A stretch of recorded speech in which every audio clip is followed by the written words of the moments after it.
ঢাকাই সিনেমার আলোচিত নাম পূজা চেরি। রূপালী পর্দায় তার যাত্রা শুরু হয়েছিল গ্ল্যামার, গসিপ আর গুঞ্জনের মধ্য দিয়ে। আর সেই শুরুটা হয়েছিল বিতর্কিত ও আলোচিত প্রযোজনা প্রতিষ্ঠান জাজ মাল্টিমিডিয়ার হাত ধরে। সময়ের ব্যবধানে সেই সম্পর্কের বন্ধন ভেঙে যায়। তবে গত বছর সব অভিমান ভুলে পূজা আবারও ফিরেছিলেন জাজের কর্ণধার আব্দুল আজিজের ছায়াতলে। সেই প্রত্যাবর্তনের আবেগ আর আলোড়ন এবার যেন রূপ নিল এক নতুন রঙে, নতুন সিনেমা, নতুন জুটি এবং নতুন গল্পে।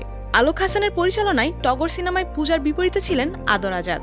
দুজনেই ছিলেন আত্মবিশ্বাসী, আশাবাদী। এই সিনেমা নাকি তাদের ক্যারিয়ারের টার্নিং পয়েন্ট। পূজা বলেছিলেন, এই সিনেমার জার্নিটা আমার কাছে খুবই স্পেশাল। গল্প, চরিত্র, গান সবকিছুতে এক ধরনের ভিন্নতা আছে। আদর আজাদ বলেছিলেন, এই সিনেমা আমার ক্যারিয়ারের সেরা কাজ। কিন্তু বাস্তবতা কি বলছে? সিনেমাটি ঈদে মাত্র 7টি প্রেক্ষাগৃহে মুক্তি পেয়েছিল, আর দ্বিতীয় সপ্তাহ না পেরোতেই মাল্টিপ্লেক্স থেকে সরিয়ে ফেলা হয়েছে টগরকে। এখন এটি চলছে মাত্র 3টি সিঙ্গেল স্ক্রিনে, ঢাকার আজাদ, নীলফামারীর বাবু টকিজ এবং নওগাঁর 5 স্টারে। প্রযোজনা প্রতিষ্ঠান এআর মুভি নেটওয়ার্ক বলেছে, শো টাইম দর্শকদের জন্য উপযোগী ছিল না, তাই নিজেরাই মাল্টিপ্লেক্স থেকে সিনেমা নামিয়ে নিয়েছি। শুধু কি সময়ই দোষী, নাকি স্ক্রিপ্ট, নির্মাণ কিংবা সেই স্পেশাল অনুভবটা দর্শকদের কাছে পৌঁছয়নি? ইন্ডাস্ট্রি বলছে ভিন্ন কথা।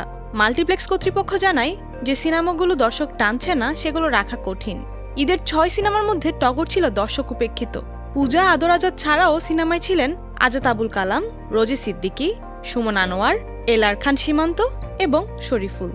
অভিজ্ঞ ও গুণী শিল্পীদের মেলা, তবুও টিকল না টিকিট কাউন্টারে। এটা কি শুধুই গল্পের দুর্বলতা, নাকি দর্শকদের সঙ্গে সংযোগ তৈরি করতে ব্যর্থ হলো প্রমোশন, প্যাকেজিং ও প্রেজেন্টেশন?